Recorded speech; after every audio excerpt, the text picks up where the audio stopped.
Olá, turma, tudo bem?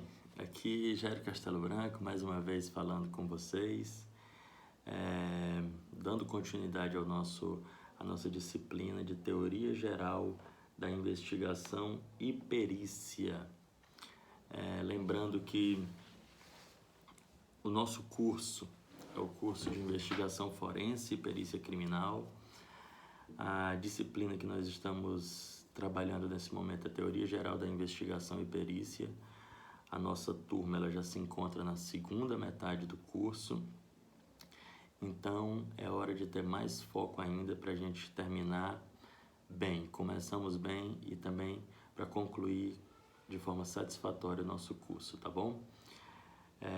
Essa aula está sendo realizada via internet por conta da situação nacional advinda da crise sanitária da pandemia do Covid-19, do coronavírus.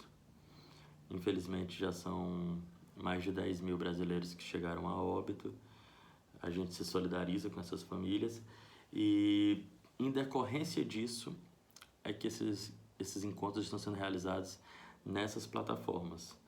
A instituição, a nossa faculdade, ela tem feito um esforço para mitigar todos esses problemas que vocês têm enfrentado, e eu também queria aqui reconhecer que o aluno que faz da dificuldade uma oportunidade para se engajar mais ainda na construção do saber, esse é um investimento infalível, esse é um investimento que o retorno é diretamente proporcional.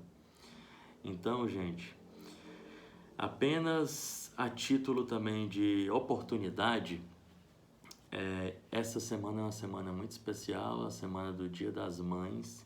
Então eu queria fazer uma saudação a todas as mães que vão assistir essa aula, também as mães dos alunos, né, dos homens que vão assistir essa aula, que essa figura, a figura materna, ela é fundamental durante toda a nossa caminhada. Então, um feliz Dia das Mães para todos, para todas, e que não seja só esse dia, né? Que apesar dessas dificuldades, que vocês possam ter uma caminhada plena de realizações.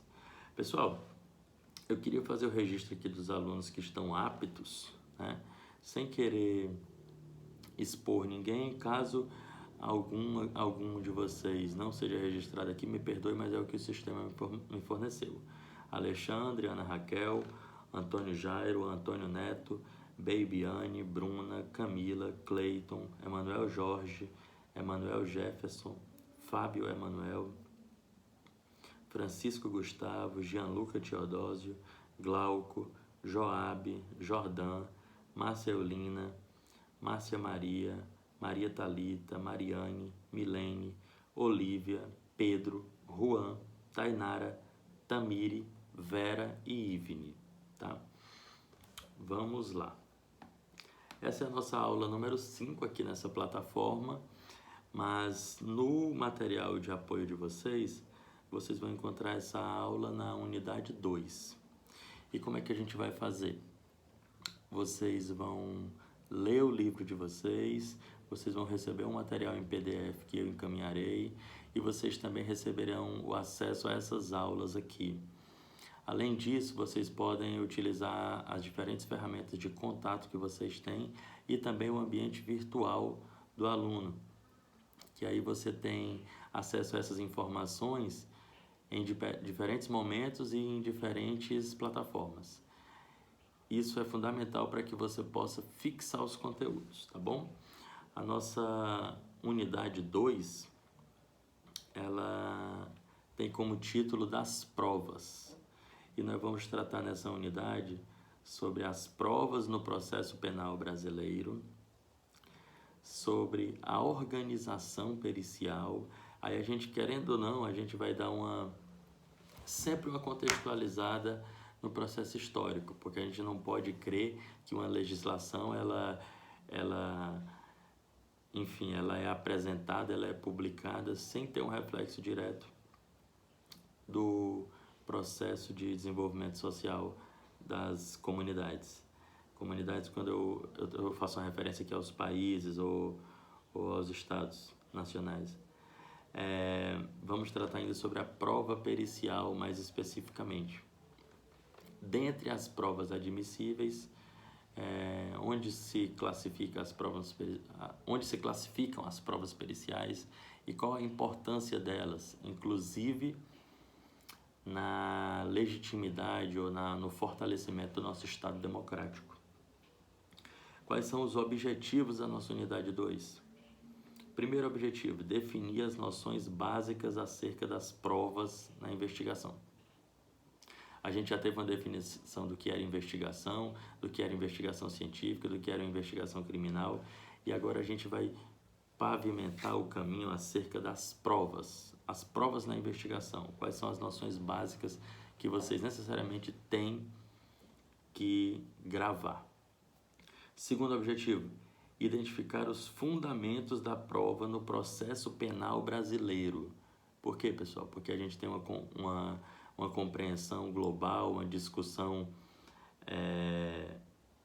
doutrinária global, mas vocês estão inseridos profissionalmente e pessoalmente no contexto brasileiro. 3. Analisar as principais ferramentas de investigação pericial. Objetivo número 4. Perceber as diferenças entre investigação criminal, ciência e direito. Objetivo número 5. Identificar a organização pericial no Brasil. Aí nesse momento aqui nós vamos ver quais os estados que têm optado por construir estruturas de estado específicas para perícia, quais aqueles que a perícia funciona dentro da estrutura das polícias investigativas. Então, isso aqui vai ser um pouquinho do quadro nacional que a gente vai tratar. Vamos lá. As provas no processo penal brasileiro. Por que vai ser importante a gente estudar esse tópico?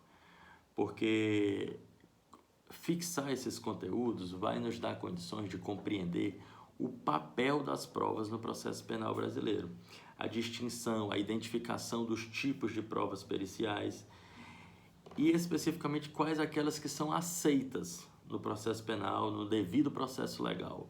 Por quê? Porque daqui a pouco a gente vai tratar sobre a evolução das provas.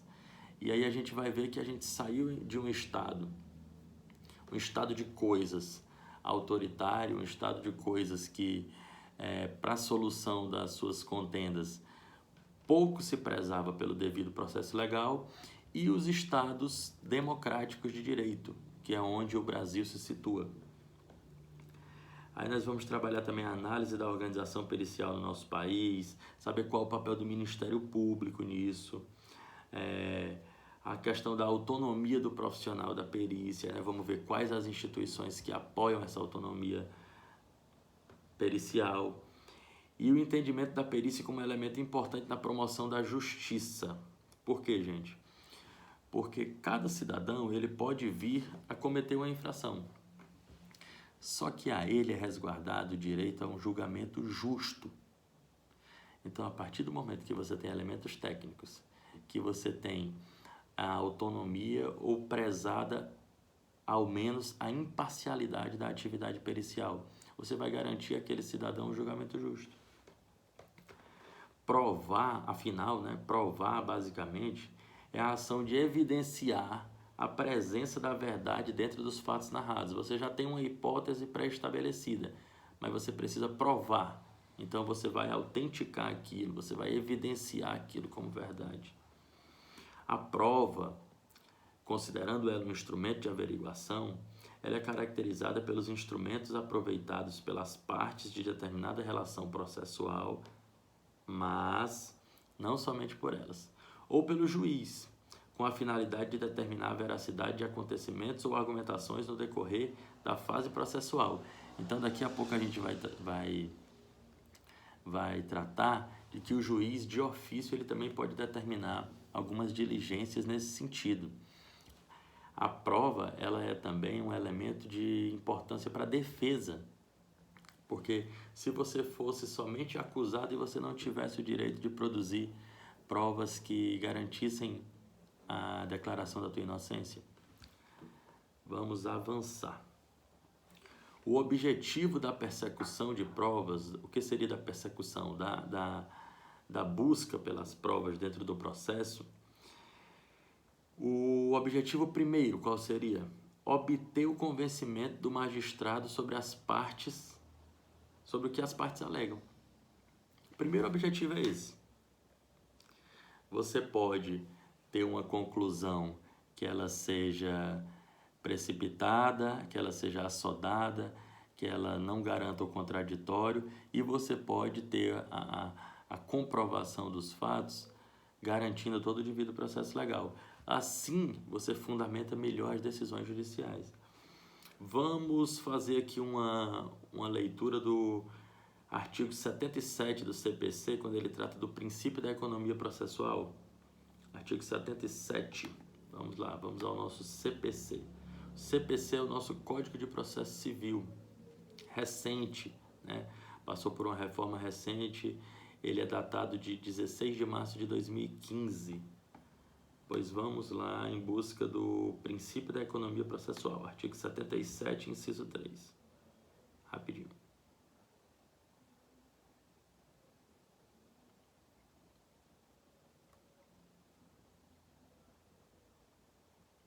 Grifem sempre essas legislações que forem apresentadas para vocês, tá? Capítulo 2, dos deveres das partes e de seus procuradores. Seção 1 dos deveres, artigo 77. Além de outros previstos neste Código, são deveres das partes, de seus procuradores e de todos aqueles que de qualquer forma participem do processo. Inciso 3. Não produzir provas e não praticar atos inúteis ou desnecessários à declaração ou à defesa do direito. Qual seria esse princípio, pessoal? Princípio da economia processual. Se você está evitando a produção de provas inúteis, porque você tem que sempre fazer o link de que quando você mobiliza o aparato público para uma investigação, tudo isso tem custo. E quem é que paga esse custo? A sociedade. Vamos continuar no CPC, no artigo 374, nós vamos tratar sobre os elementos que não necessitam de provas. Isso aqui vai ser importantíssimo para vocês. Artigo 374, vamos lá? Quem não estiver acompanhando, pode abrir aí na internet o seu CPC, o nosso Código de Processo Civil. Vamos lá. No artigo 374. Vocês vão ter toda essa legislação no material em PDF que eu vou enviar para vocês, tá? O artigo 374 do Código de Processo Civil diz o quê? Não dependem de provas os fatos. Número 1, notórios. Notórios aqui você pode entender os fatos que têm uma repercussão pública, mas não necessariamente somente aqueles fatos que aparecem na mídia, não é exatamente isso, mas aqueles fatos que já são de conhecimento público de que são verdadeiros. 2, afirmados por uma parte e confessados pela parte contrária.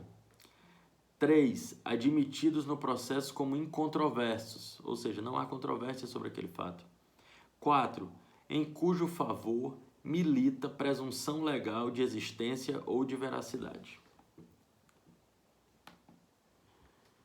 No processo civil, pessoal, um dos tipos de prova admitidos é a confissão ficta. Por isso que eu li para vocês, e a gente também pode encontrar no artigo 385 do CPC. Vamos lá, vamos fazer essas leituras que é importante para fixar, mas depois façam vocês sozinhos também.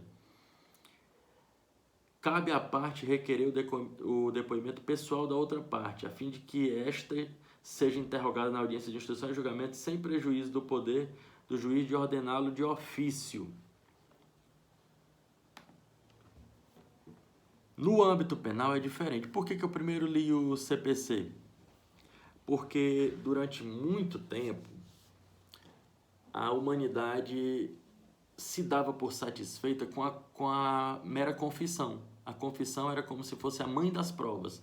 Já que você confessou, então porque realmente você é o autor. Mas eu até sugiro uma leitura para vocês Vigiar e Punir, de Michel Foucault, que quando ele faz a discussão sobre o suplício do corpo, sobre a necessidade de extinguirmos a pena de morte, ele traz um dado interessante sobre como alguns casos de homicídios, casos que ganhavam repercussão, muitas pessoas que tinham a pulsão de morte, que tinham aquele desejo suicida, que pode ser explicado mais pela medicina, muitas pessoas se apresentavam como autores dos crimes. Então você tem um caso de homicídio e você tem 70 pessoas se apresentando como autores. Então a mera confissão, ela passa a ser discutida como uma prova que no processo penal ela não é suficiente. Então, no direito penal, é necessário que sejam comprovados os ocorridos de maneira fática, não sendo suficiente apenas a confissão do acusado. Por N motivos, você pode confessar e não ser o verdadeiro autor. Então, se nós temos condições, se nós temos elementos, se nós temos técnicas para comprovação, esse status que a confissão tinha como prova mãe, vai se perdendo com o caminhar da ciência. Vamos fazer aqui uma leitura do que seria o princípio da verdade real, porque o que nós estamos tratando o tempo inteiro? Quando você trata de atestar, de provar, de evidenciar, você está tratando da busca pela verdade real. Então vamos até o artigo 156 do nosso Código de Processo Penal. Abram também o nosso Código de Processo Penal, nosso conhecido CPC. Artigo 156. Rapidinho. É o tempo que todo mundo abre aí. A prova da alegação incumbirá a quem a fizer, sendo, porém, facultado ao juiz de ofício. Ou seja, como a gente tinha tratado, não é uma prerrogativa apenas das partes a produção de provas. Inciso 1. Ordenar, mesmo antes de iniciada a ação penal, atentai para os detalhes, a produção antecipada de provas consideradas urgentes e relevantes, observando a necessidade, adequação e proporcionalidade da medida, obedecendo aqueles princípios que nós já tratamos anteriormente. Inciso 2. Determinar no curso da instrução ou antes de proferir sentença a realização de diligências para dirimir dúvidas sobre o ponto relevante. Ou seja, se é facultado ao juiz essas ações, se são facultadas ao juiz, é porque a busca fundamental aqui é pela verdade real. Uma das maneiras de prova aceitas em nosso ordenamento é a prova pericial. A prova pericial, apesar dela ter uma importância destacada pelo avanço da técnica, a ela também cabe o contraditório, tá pessoal? Então deixem isso bem claro, bem fresco na mente de vocês. Sobre os meios de prova, vamos lá ver o que o CPC fala pra gente no artigo 369. 369 do nosso Código de Processo Civil. As partes têm o direito de empregar todos os meios legais, bem como os moralmente legítimos, ainda que não especificados neste Código, para provar a verdade dos fatos em que se funda o pedido ou a defesa e influir eficazmente na condição do juiz. Ou seja, mesmo quando você tem a codificação, as classificações dos meios de prova, ele não é um rol taxativo, é um rol exemplificativo. Vamos lá para o nosso CPP, Código de Processo Penal, no artigo 155, que a gente vai tratar das limitações dos meios de prova. Vamos lá. Rapidinho, não vamos perder tempo não. 155. O juiz formará sua convicção pela livre apreciação da prova produzida em contraditório judicial, não podendo fundamentar sua decisão exclusivamente nos elementos informativos colhidos na investigação, ressalvadas as provas cautelares não repetíveis e antecipadas. Vocês estão vendo aqui? Por mais que a investigação municie de elementos, de informações, mas o juiz não pode fundamentar exclusivamente nessas informações. Ele necessita da prova. E isso é uma garantia, pessoal, uma garantia da cidadania, de todos os cidadãos. Sobre o devido processo legal, vamos lá na nossa Constituição Federal de 88, a nossa CF, nosso artigo 5º, nos incisos 54 e 55. Vamos lá? Artigo 5º, incisos 54 e 55. Rapidinho, vamos lá.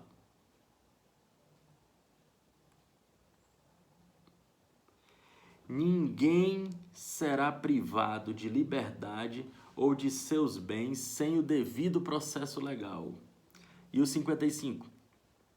Aos litigantes em processo judicial ou administrativo e aos acusados em geral são assegurados o contraditório e ampla defesa com os meios e recursos à lei inerentes. Nós estamos tratando de qual contexto, pessoal? Nós estamos tratando do contexto da Constituição Federal de 88, da redemocratização.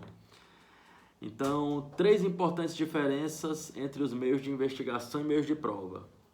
Vamos tratar aqui sobre o âmbito jurídico, a forma de participação e a finalidade. No que diz respeito ao âmbito jurídico, os meios de prova são atividades processuais, enquanto que os meios de investigação podem ser realizados por autoridades fora da esfera processual.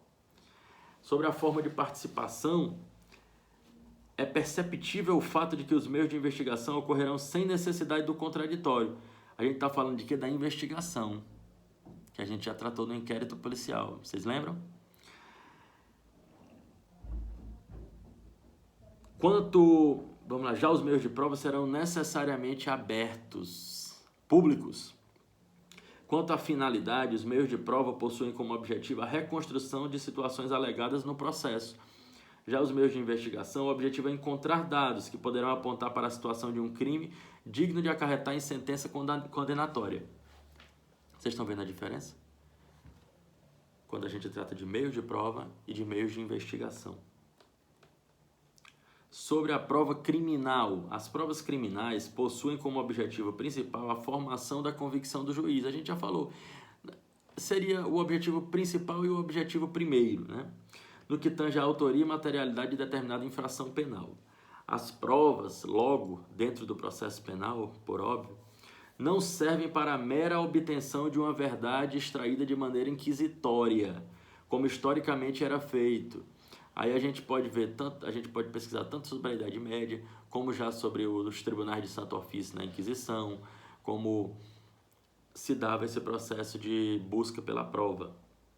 Mas buscam uma verdade alcançada com meios probatórios produzidos pelas partes.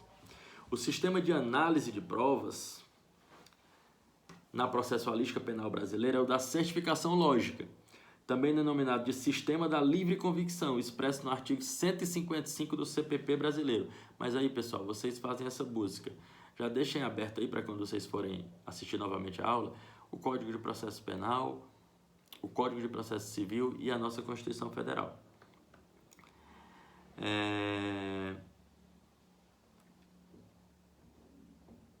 Por quê? Porque eles é que vão fundamentar tudo isso que nós estamos tratando. Mas vamos ver rapidinho aqui o 155. Vamos.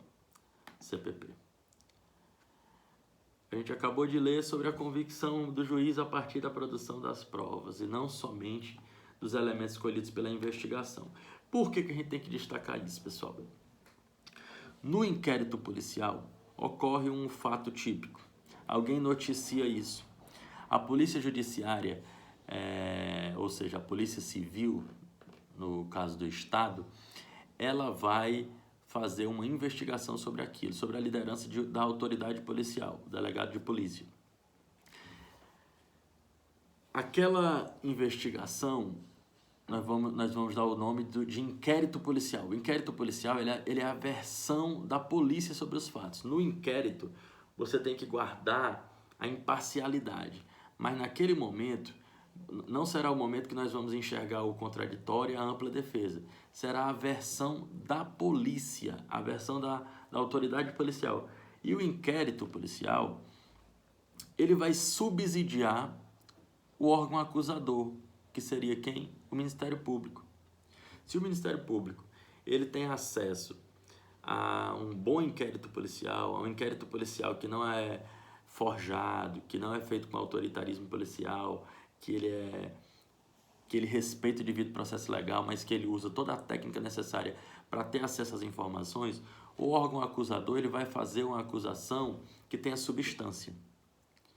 Se ele faz uma acusação que tenha substância, ou não, se ele recebe um inquérito policial e ele conclui que não, ele também pode tomar a direção contrária. Agora, se ele faz uma acusação com substância, uma acusação robusta, a gente vai, muito provavelmente, vai ter uma eficiência do sistema judiciário, porque daí vai ter uma consequência. Quando da análise do Poder Judiciário, é possível que a gente tenha condenações justas. Então, por isso, também por isso, a prova criminal, ou a busca pela prova, o trabalho pericial, que daqui a pouco a gente vai entrar mais a miúde nele, ele é fundamental porque ele é uma garantia de direitos, é uma garantia da cidadania. Lembrem sempre disso, porque é o contexto em que se fundamenta a nossa Constituição. É um contexto de saída de um regime de arbítrio, saída do regime militar, que durou de 64 até 85, e a gente, enquanto sociedade, a sociedade brasileira, almeja a construção de um Estado democrático de direito, que rejeite a tortura, que rejeite a pena de morte, as penas degradantes, que garanta o devido processo legal e que garantam os direitos humanos. Os direitos humanos são um bem, são um valor que pertencem a toda a sociedade.